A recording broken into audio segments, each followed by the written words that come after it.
Samedi soir dans The Voice, Amel Ban a eu la surprise de retrouver un proche sur scène. Il s'agit de Jérôme Sebag, un compositeur qui lui a écrit certains de ses plus grands tubes. Sa présence a alors fait débat sur le plateau jusqu'à rendre mal à l'aise la coach. Une réaction à laquelle ne s'attendait pas du tout le candidat. Samedi soir, était diffusé un nouvel épisode des auditions à l'aveugle dans The Voice. Les coachs ont encore une fois pu agrandir leurs équipes et Amel Ban a été particulièrement surprise de retrouver un proche sur scène, à savoir Jérôme Sebag. Ce dernier est bien connu dans le milieu de la musique grâce à ses talents de compositeur. Il a d'ailleurs écrit pour Amel Ban, puisqu'il est l'auteur de certaines de ses chansons, les plus connues, comme Tu n'es plus là et Où je vais. Au bout de quelques notes seulement de sa prestation sur Ma révérence de Véronique Sanson, Amel Ban l'a reconnu. Je connais cette voix. Il m'a fait des chansons, a-t-elle lâché avant de buser. La coach a été suivie par Vianney et Marc Lavoine. Mais au moment de discuter avec Jérôme, la discussion a rapidement viré au débat.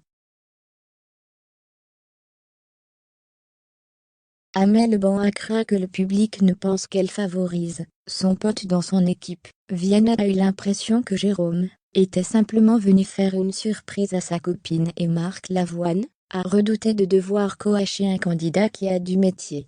Des réactions auxquelles ne s'attendait pas Jérôme. C'est marqué Je vous veux, mais dans le discours, c'est plutôt Je vous veux pas trop. In fine, c'est qu'est-ce qu'on va faire de toi, est-il intervenu sur le plateau.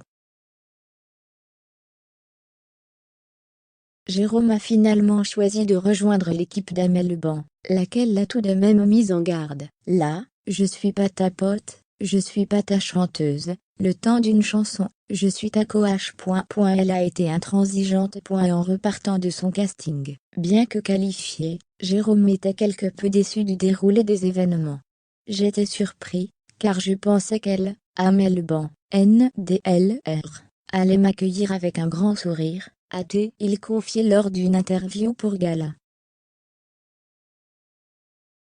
Et d'ajouter, mais je comprends le malaise de me voir là.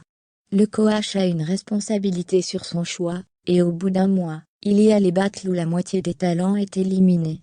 Elle devait se dire, je ne peux pas le garder, car il y a un lien entre nous, et si je l'élimine, je vais être mal. Finalement, tout semble s'être bien passé lors de leur session de travail. Elle a été intransigeante, et j'en attendais pas moins d'elle. Elle a presque été plus dure qu'avec les autres, mais après, ça peut être subjectif, a-t-il confié. Le résultat de son coaching sera à découvrir lors des battles.